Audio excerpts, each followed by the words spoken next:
Eu acredito que a verticalização é uma tendência não só para centros, como para outras regiões, devido a dois motivos principais.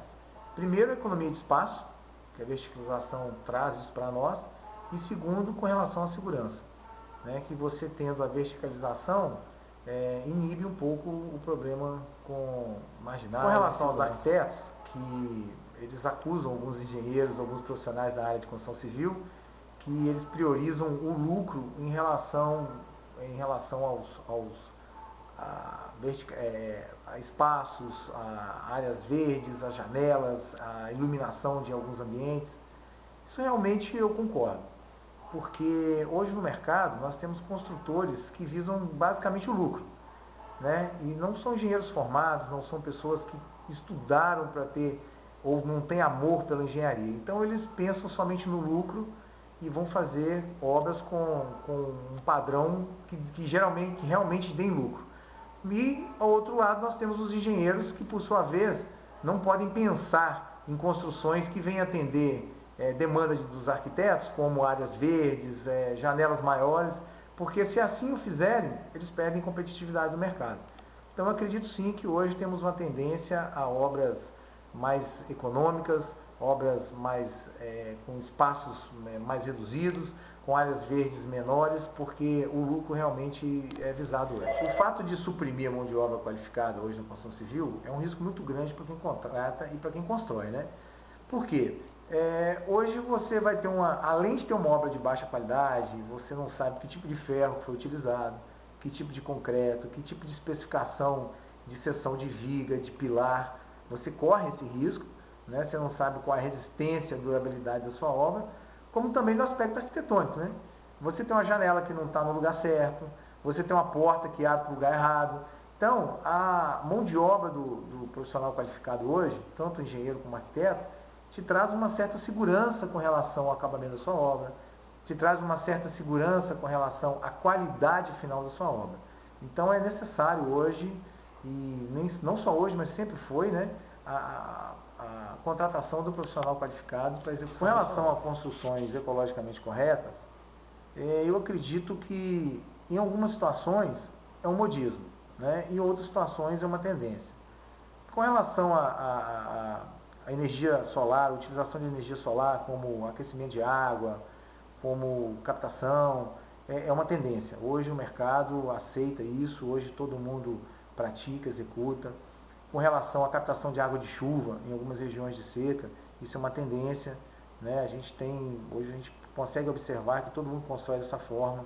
Mas com relação a outras coisas para se construir ecologicamente correta, como um vaso sanitário que tem 3 válvulas de descarga, uma torneira que sai água para lavar a mão, outro tipo de água para lavar louças, isso é um modismo. Por quê? Porque isso se depara com custos elevados, não se tem uma formação hoje em educação, não se tem um treinamento das pessoas para utilizar esse tipo de material. Então eu acredito que se não tiver um planejamento com relação à educação, formação, custos baixos de alguns materiais, vai continuar sendo modismo. A hora que a gente conseguir efetivar todos esses estudos, toda essa prática de educação, formação e curso, aí vai se tornar bom e barato, né? Muitas pessoas acreditam que não se consiga caminhar junto, né? Mas eu acredito que sim. O bom, ele vem junto com o barato quando você tem um planejamento daquilo que você faz. Se você tem uma casa hoje, que você vai construir ela a um custo baixo, você pode eliminar muitos pilares, muitas vigas, fazer uma parede estrutural, você pode fazer uma laje mais barata, você pode conjugar telhas coloniais com estrutura metálica, enfim, você tem como fazer o bom e barato. Só que o bom e barato, você não pode visar lucro no bom e barato. O bom e barato tem que haver ações, você usa equipamentos que têm materiais e equipamentos que têm qualidade a um custo mais baixo. Você usa uma mão de obra de qualidade a um custo mais baixo. Então é possível sim, hoje se consegue praticar o bom e o barato, mas é necessário que se tenha um planejamento, um projeto bem definido, um profissional que oriente que tipo de equipamento vai se utilizar, que tipo de material que vai se empregar na sua obra para que ela venha a ser uma obra boa. O profissional da área de engenharia civil, ele deve ser contratado na hora que você tem a concepção do seu projeto, né? Eu resolvi hoje construir uma casa. Então, o primeiro passo é comprar um terreno. Então, eu acho que aí você já tem que ter um profissional junto com você. Por quê? Porque você tem em mente o que você quer fazer, né? Eu quero uma casa de 3 pavimentos, eu quero uma casa de 2 pavimentos. Então, o profissional de engenharia já vai te indicar qual é o terreno mais indicado para você comprar, para você edificar o seu projeto, a sua ideia de uma casa. Então, a partir desse momento, você já tem que contar com um profissional. Por quê? Você começa a planejar. Você começou a planejar desde o início da sua obra, ou seja, desde a hora que você compra o seu terreno, você começa a ter um planejamento para o que você vai construir, você começa a ter um planejamento para o que você vai fazer e os seus custos já começam a cair nessa hora. Por quê? Se você tem uma ideia de um projeto, né? Porque até então você não tem um projeto ainda, você tem uma ideia de um projeto que você vai pôr em prática, se você tem o terreno indicado, o terreno ideal para essa ideia, você já começa com o planejamento.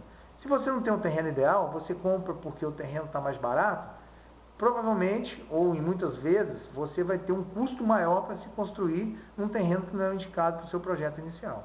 Então, eu acho que a contratação, o apoio de um profissional dessa área já começa na hora que você vai começar o seu projeto, ou seja, na compra do terreno. Outro fator importante que você deve observar é com relação à credibilidade do profissional que você vai contratar.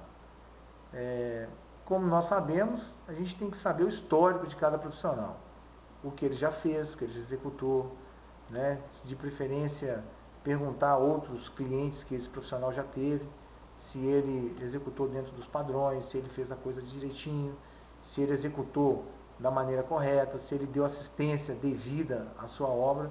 Então a credibilidade vem disso aí, né? E também com relação ao custo, se ele não é um profissional muito caro, se ele atende às suas necessidades, se ele atende às suas expectativas de custo, para que você tenha um bom profissional a um custo que te atenda.